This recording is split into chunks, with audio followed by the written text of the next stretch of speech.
A graph is a pictorial representation of the relationship between two variables or parameters or quantities. Example of such graphs are, we have displacement time graph, velocity time graph. These two graphs are for uniform rectilinear motion. Then we have load extension graph for elasticity, that's seeing the relationship between the force and the load, between force and extension of an elastic body. Then here we have a mechanical advantage MA load graph for simple machines. So basically what we're saying is this, that a graph shows the relationship between two quantities, in which those two quantities are usually represented on the vertical and horizontal axis, and then coordinate points are plotted based on the kind of table you have. So like this displacement time graph, the first parameter there is displacement, and it's usually on the vertical axis, displacement S, and then time will be on the horizontal axis. So velocity time graph, velocity will be on the vertical axis,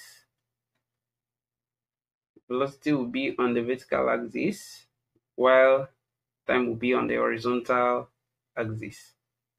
That's for rectilinear motion, uniform motion. Then we have that of load extension graph, or you say force extension graph, because load is the same as force. Load is a force. So that one we have force or load on the vertical axis, and then we have what, extension on the horizontal axis.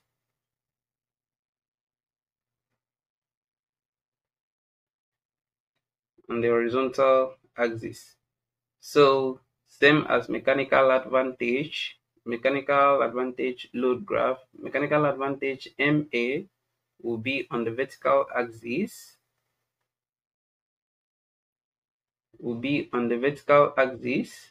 while the load will be plotted on the horizontal axis.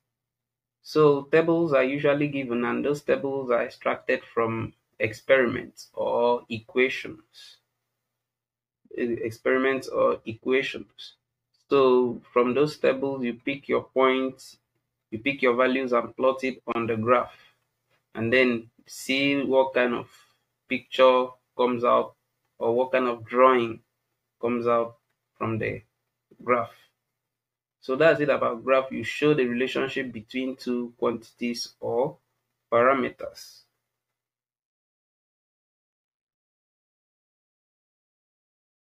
Look at is graph table of values. Before you are able to plot a graph, you need to have a graph table, because it's from your graph table that you pick the coordinate points that you are going to plot on the graph. Like for instance, the coordinate point you have here, this is a velocity time graph. This is a table of a velocity time graph. This is the table in which the first one is the x-axis or the horizontal axis, in which the parameter it represents here is time, while the vertical axis, the parameter it represents here is velocity. So time t is seconds, velocity v in meter per second. So these are the coordinate points. So when t is 0, velocity is 0. When the time is 1 second, velocity is 5 meter per second. When time is 2 seconds, velocity is 10, coordinate points.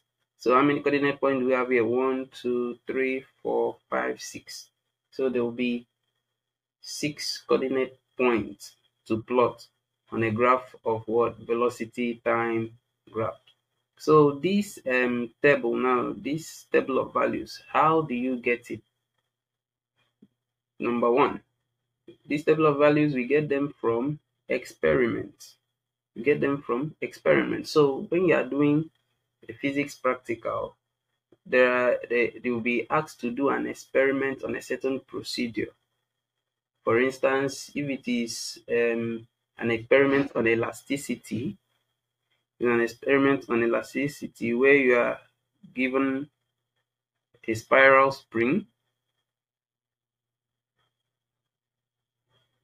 and then asked to put a load, different loads on that spiral spring, and then you'll be given a meter rule to measure the extension of the spring. So assuming it's a elasticity experiment to determine the load against extension. So you'll be given this spiral spring and you'll be given different loads. Maybe you'll be given like 20 Newton, 30 Newton, 40 Newton, different sizes of load. And then when you place it on them, you record the extension. So from that experiment now, you take your values and plug it into your table of values. Assuming this was extension, this was a load extension graph. So, and if you were doing the experiment, you put your 20 Newton and watch the extension, you record it. You record the extension. If it was 30, you put 30, you record the extension. That's how you fill out your table of values for graphing.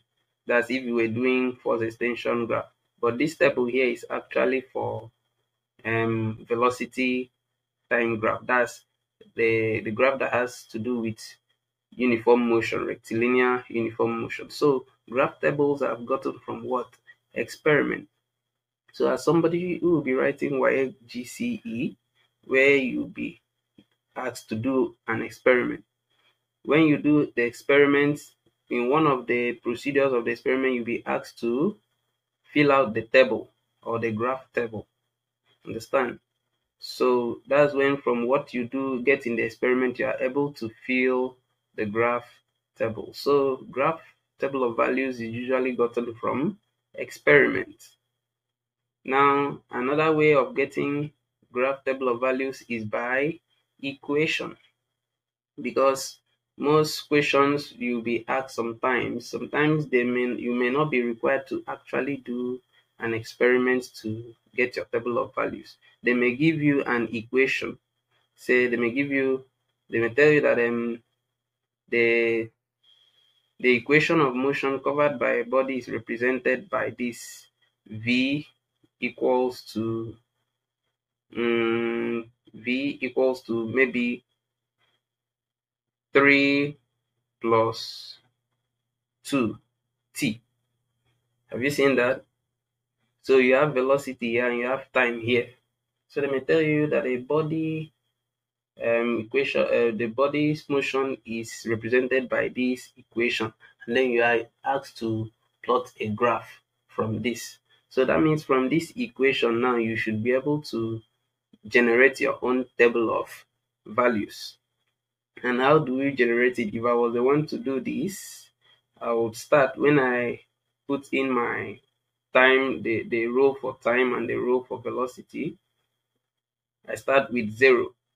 So according to this equation now, if I was to work with this equation here, I'll say when time is 0, that's t is 0. When you substitute 0 here, that will be 3 plus 2 times 0. That will be equals to 3. 0 go. So when t is 0, velocity is 3. Then you put in when t is 1. You calculate on the equation, what will the velocity be?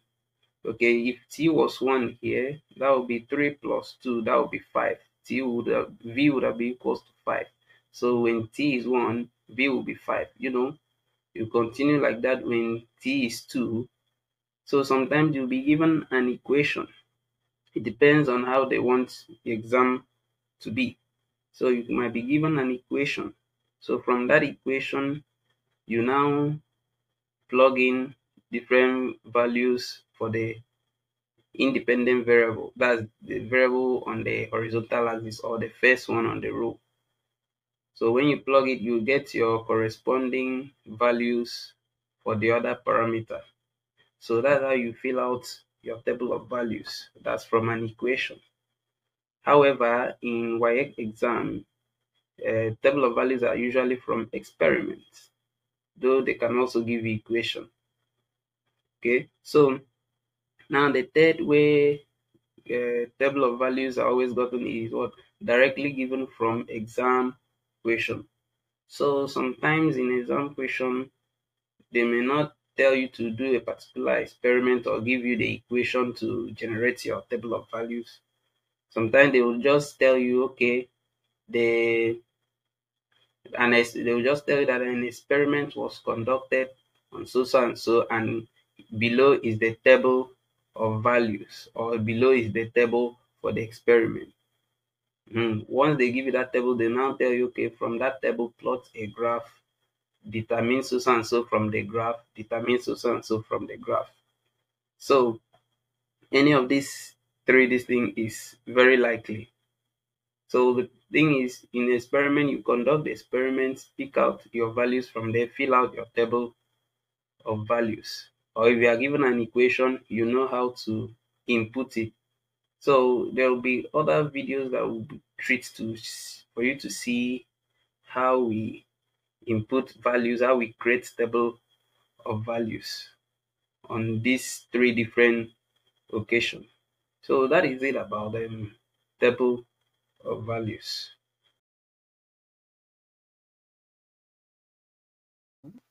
Let's look at the next step, plotting a graph. Now, how do we plot a graph?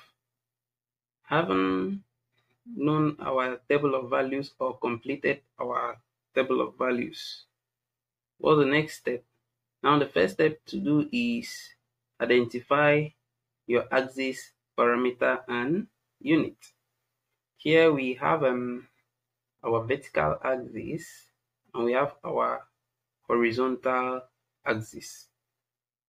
So it doesn't matter that this side of the horizontal axis is too long, it depends on what you want. So identify your axis, parameter, and unit. And how do we identify this axis, parameter, and unit? We come to our table of values. The first row on the table represents what unit? Time. And the first row usually represents the horizontal axis of the graph. So that means our horizontal axis parameter, our horizontal axis represents what? Time. Time t, and what unit? Seconds. Time in seconds. So our vertical axis, which is the second row, what parameter does it represent? Velocity. V represents what? Velocity. In what unit? Meter per seconds. So now we've successfully identified the parameter of our axis from the table. So now the second point is understand the polarities of your quadrant. Now this graph that has two axes, the vertical and the horizontal, it has polarities. When we say polarities, we are talking about the positive and negative sides of the axis, or positive and negative numbers. So now for this axis, divide this graph into four quadrants. Four quadrants.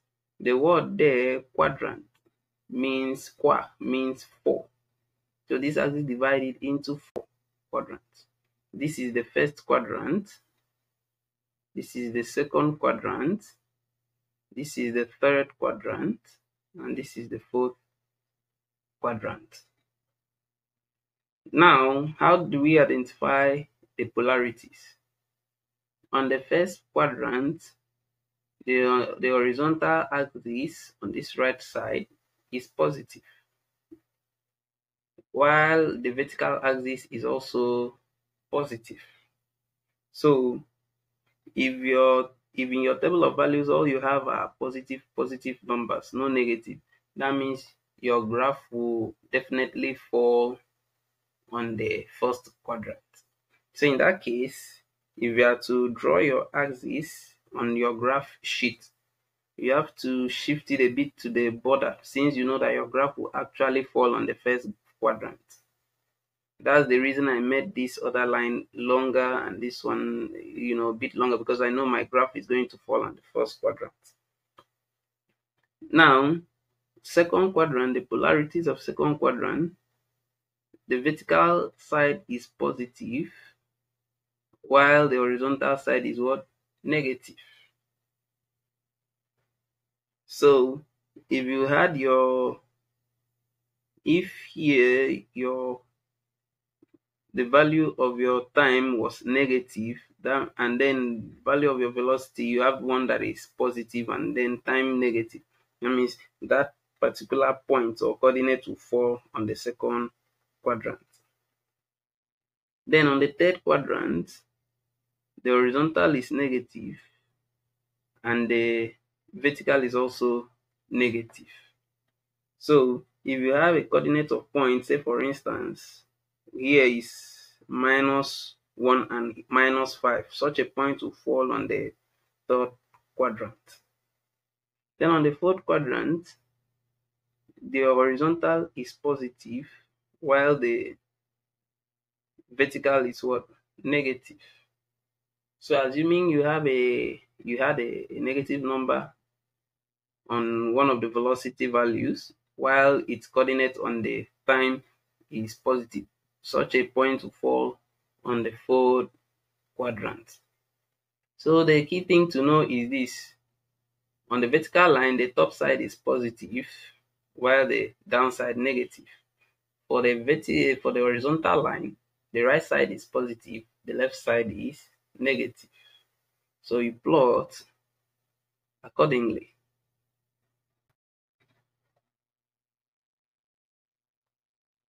So the next step is to choose a scale of preference that best suits your table of values. You choose a scale of preference that best suits table of values.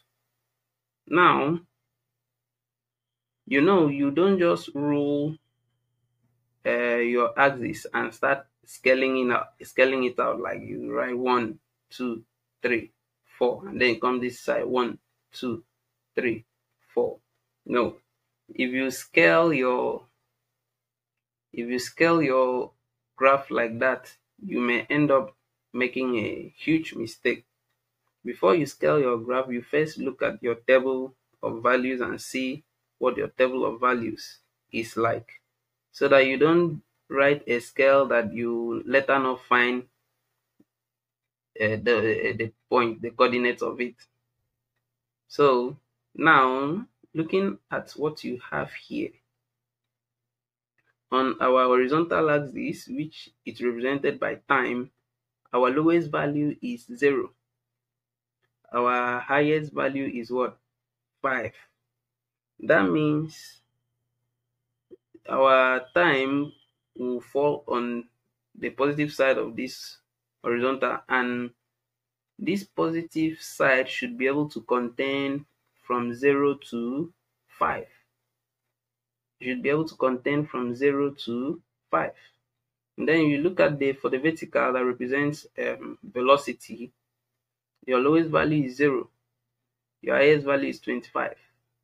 That means we are going to scale this velocity such that this from 0 to 25 will fit in. If it doesn't fit in, you end up plotting and then you will not find the value on the vertical to complete the plotting, and then blunder and mistake will follow. So now let's start doing the plotting. So now, since the values I have for my horizontal is from 0 to 5, that means I can do 1 cm. You know, from here to here is 1 cm. In your graph sheet, you have a box, a bigger box there that represents your 1 cm, and then you also have some tiny boxes there. So from here to here will be my 1 cm. So that I'll write here 1. From here will be 2, 3, 4, and then 5. So I've scaled my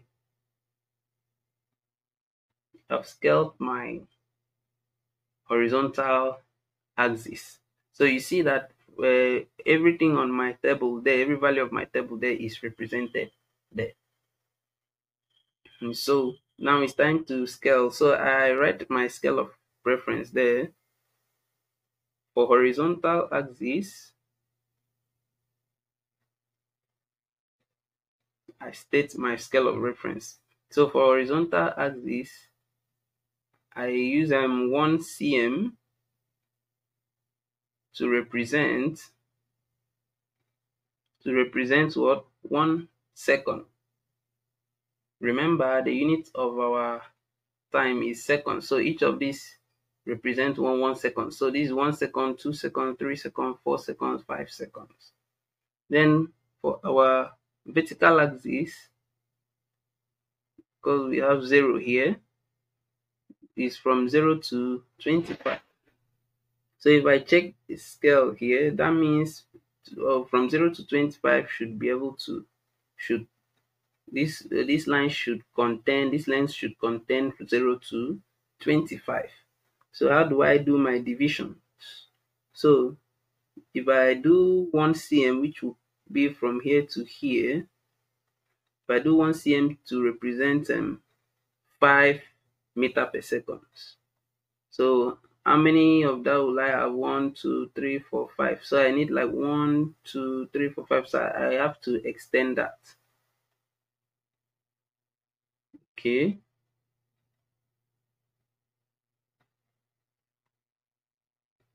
I have to extend that.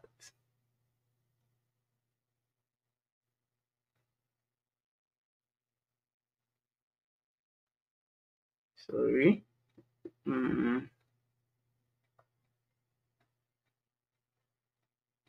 Let me extend it to that point.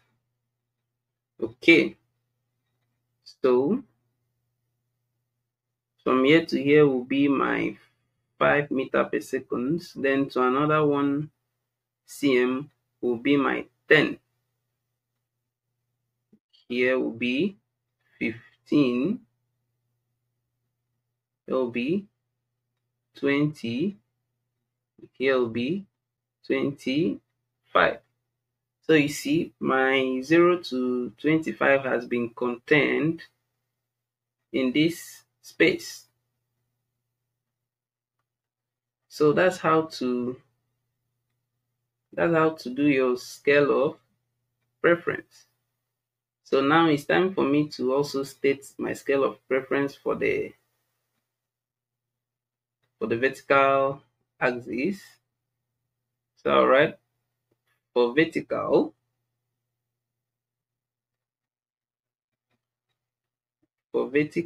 axis,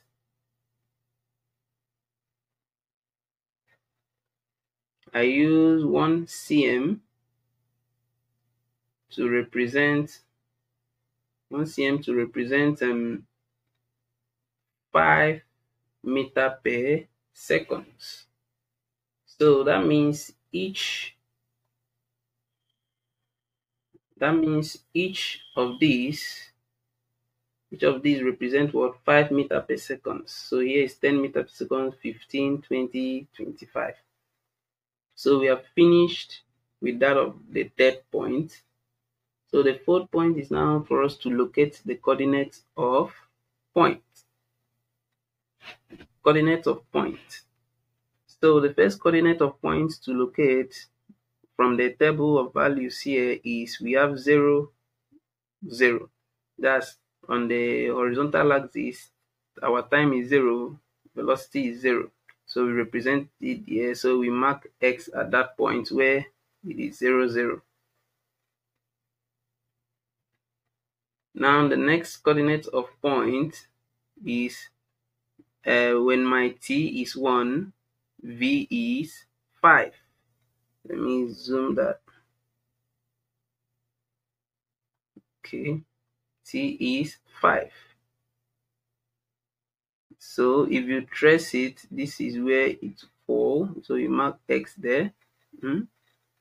You will see some tiny lines there or boxes. You trace it and you see where they intersect, where the trace of 1 intersects with that of 5. So you continue like that. The next coordinate of point is 2, 10. Our time is 2.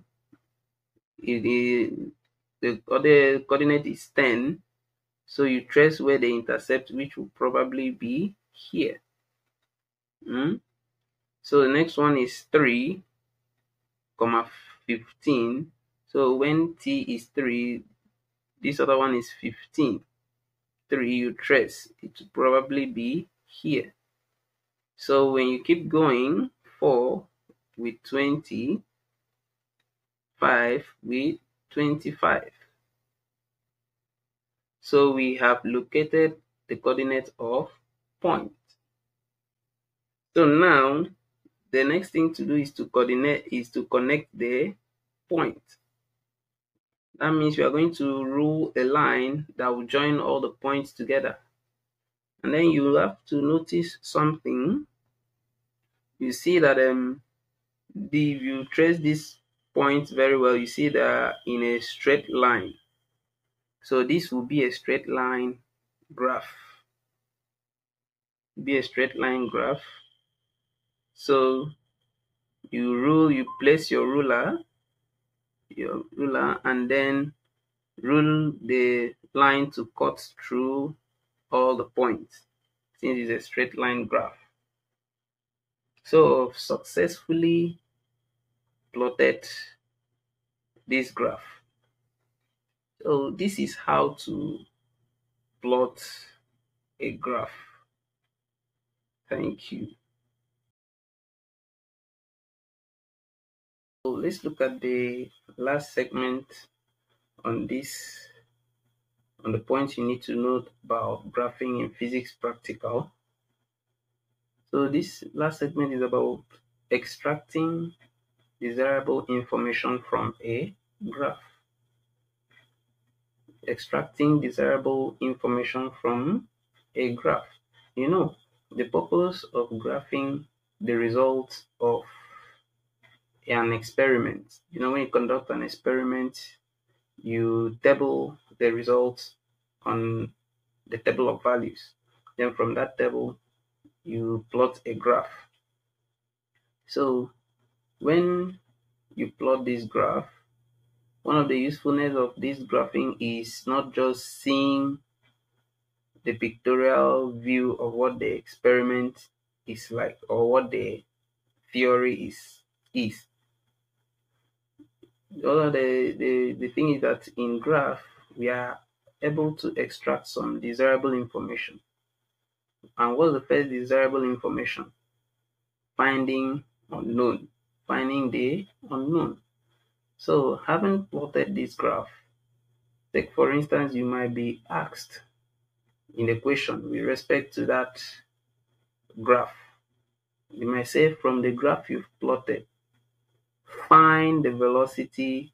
You might be asked to say, find the velocity v. Find the velocity at time. At time t equals to 1.5 seconds. Now you know that in your table of values, there was no place that was written t equals to 1.5. There was no 1.5 value there. So how do you determine that from the graph? So that means you go to your graph on the horizontal axis that represents t and trace 1.5. So since my scale of reference was 1 cm to represent 1 second, So this 1 second, this 2 seconds, 1.5 seconds should be in between. That's the midpoint here. So that place is my 1.5 seconds. So I trace it up to where it touches the line of the graph. And then from there, I trace it to the vertical axis and see where it touches the vertical. So here will probably be between 5 and 10. That is in the midpoint between 5 and 10. That will be 7.5. 7.5 meter per second. So from the graph, if you were asked to find the velocity at so and so time, that means at t equals to 1.5 seconds, v equals to what? 7.5 meter per second. So that's the first usefulness of a graph. You can use it to find unknown. So what's the next thing we can use graph to do is what? Calculating the slope, or you call it gradient, and the variable or quantity that it represents. So another thing we use graph to do is to find the slope of the graph. You know, the slope of the graph represents a particular quantity. So, but like here now, this is a velocity time graph. The slope of this graph will represent the parameter called acceleration. How do I know that? Okay, first let's look at how to find a slope of a graph. Now, when you talk of slope or gradient, slope simply means what? Inclination. Inclination. Slope is trying to find out how inclined a particular point or a particular line is with respect to the horizontal axis. How inclined. What is the ratio of the angle of inclination of a particular line? So for us to find the slope of this line means we are trying to find how inclined this line is with respect to horizontal. And the formula for finding slope is usually, if it were to be math, our vertical axis would have been represented by the letter y, while our horizontal axis would have been represented by x. So slope is usually what? Given by y2 minus y1 divided by x2 minus x1. However, in this case, with respect to this graph, our y, or the vertical axis, the parameter that it represents is what? Velocity. So it will be v2 minus v1 over t2 minus t1. Now, some people ask, how do we get the v2 and the v1 and the t2 and the t1? Now, this is how to get it. You come to any 2 points on the line that you have drawn, on the line of the slope. You come to any 2 points. For me, I'll take 10, this point that links 10 and 2, and then I'll take the next point that links what? 20 and 4. You can take any 2 points you like. So, but it's good to take the point that is convenient for division, so that you will not struggle with division. So me, I'm taking this, my first point is this place of 10 and 2. My second point is what? 20 with 4. So now, after choosing those points, that means my first point, point A, what will be the coordinate? 2, 10. And then my point B, what will be the coordinate? 4, 20. That's 4, what? 20 here. And here 2, 10. So let's proceed to calculate our slope. Let's proceed to calculate our slope. So from this point that I've chosen now, how do I know which one is my V1, V2? The first point that you choose will be your V1.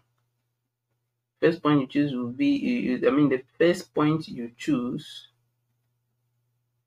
here is your T1, and here is your V1, and here is your T2, and here is your V2. So our V1 equals to 10, or V2 equals to 20, our T1 equals to 2, and then our T2 equals to 4. So to now calculate our slope, represented by letter M, will be our V2 minus V1. That will be 20 minus 10 divided by T2 minus T1. That's 4 minus 2. 4 minus 2 to be equals to 20 minus 10 is 10. That minus that is 4 minus 2 is 2, which equals to what? 5. Which equals to 5. So our slope is 5. However, our slope has its unit. And how do you determine the unit? That's, you have to know what the slope represents. For this graph, this is a velocity time graph. That's, the velocity is the vertical, the horizontal is time. And then from what you've seen here, from the definition of our slope, M,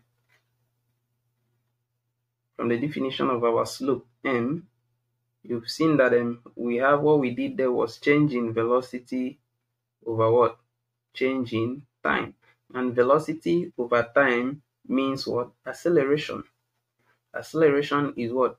Change in velocity with respect to time, or rate of change of velocity. So the unit to attach to this 5 will be meter per second squared. So the slope of a velocity time graph, represents what? Acceleration. So you see how we've extracted the information of acceleration from this graph. From the table or from the experiment, you were not told what the acceleration was, but from the graph, you have been able to determine the acceleration, because the slope of a velocity time graph represents what? Acceleration. So there are other kinds of graph in which their slope, you will also be able to know what their slope represents. So the next thing we're going to look at, what's the next parameter? Determine the area formed by the graph and knowing the parameter that it represents. Okay.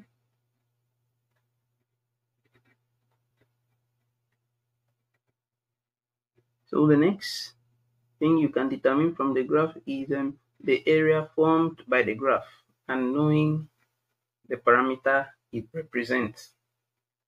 When we say area formed by the graph, now you see this is a straight line graph. So under this graph, under this straight line, there is an area. Under this straight line, there is what? An area. Or you can say area formed by the graph, formed under the graph. So you see, what kind of area do we have here? What kind of shape have we formed under this graph? under this graph, the shape we form is what? A right angle triangle. What shape have we formed? A right angle triangle. So now sometimes you might be asked to find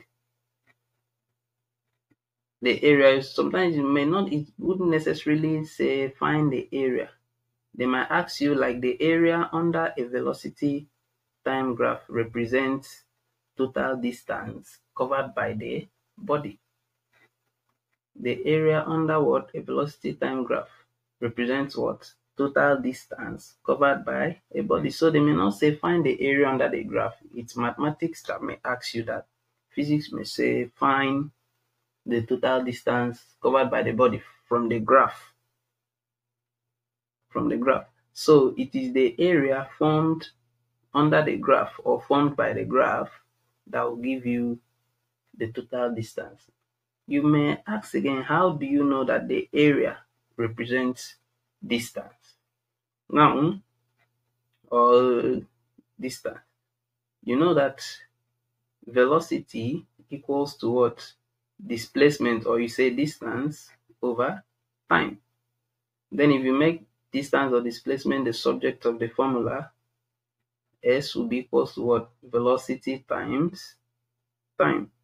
And then of course you know that the base of this triangle here represents the base, which is the horizontal line, represents what? Time. And the vertical here represents what? Velocity.